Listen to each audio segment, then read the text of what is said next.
Blog video তো অনেকে দেখে থাকুন, কিন্তু আমার মতো ব্লগ ভিডিও আপনারা কেউ পাবেন না, কারণ আমি বাজারের নিচের থেকে ব্লগ শুরু করছি। এই ব্লগ গিয়ে যে কোথায় থামবে এটা আমি নিজেও কইতে পারি না। যে বাতাস, এই বাতাসে তারপরে ব্লগটা শুরু করলাম। যেই বড় বড় যাওয়া বাস, চিন্তা করেন না আপনাদেরকে বাস দেবো না, শুরু নিয়ে আসছে আপনাদেরকে রাস্তায়। এটা কোন রাস্তা জানেন? এটা হচ্ছে বরুকুলের একটি রাস্তা। মানুষ যেভাবে খাড়ায় মারায় যাইতেছে ভূত, আর এখান দিয়ে আবার দিনে হাস করছে। চিন্তা ভাবনা করলাম কি করি, রাস্তার মধ্যে পাইলাম কয়েকজন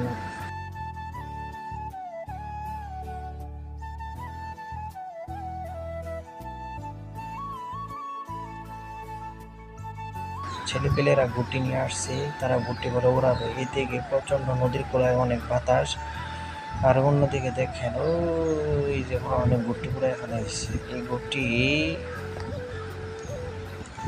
তাদেরকে আমি বললাম গুটি উড়াও না খেয়ে, তারা এক পর্যায়ে গুটি উড়াইতে নিয়ে গাছের মধ্যে নিয়ে আওয়াজ হয়েছে, কিন্তু তারা গুটি উড়াইতে পারে না। গ্যাস সুতাসি রাজা এ ওই হে ওই। এই দেখেন, এই তো তারা কি এর সামনে খাড়ি রয়েছে। একটা রেস্টুরেন্ট মনে হইতেছে, কিন্তু রেস্টুরেন্টের সামনে সে দারোয়ান হিসেবে খাড়ি রয়েছে। না ঠিক আছে, দারোয়ান হিসেবে বানাইছে। এই দেখেন তারা গাছের মধ্যে বাজায় ফেলাইতেছে। আর এখান থেকে আমি একটু ঘুরলাম, ঘুরে ঘুরে দেখলাম বাতাস গরম, তো এই গরমের মধ্যে বাতাস। একটু আগে ছিল মেঘলা আকাশ, এখন আবার রোদ উঠে পড়ছে। সেই রোদ, এই রোদের মধ্যে এই বরকলি স্থানের মধ্যে ঘোরার মজাটাই আলাদা। এখানে বসে থাকলে অনেক বাতাস। তো ছেলেপেলেরা তারা গুটির সুতা ছিঁড়ে ফেলাইছে, এখন তারা গুটির সুতা ঠিক করবে। এখানে একটু আগে ছিল একজন দারোয়ান, কিন্তু এখন দারোয়ান নাই। এখন তারা গুটি তারা ঠিক করবো।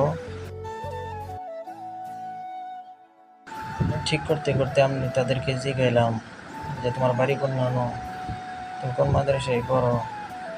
তারা বাতাস দেখা তারা গুটি লইছে, তারা গুটি উড়াইতেছে। সে আবার কাঠলি মাদ্রাসার মধ্যে পড়ে।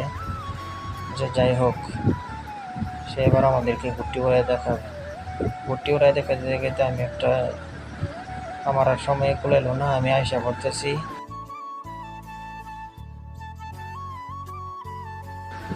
তো আসার সময় একটা গাছ দেখলাম রে ভাই, যে গাছের মধ্যে প্রতিটা কাঁঠাল আধা কেজি করে। এত বড় বড় কাঁঠাল, পুরা আধা কেজি।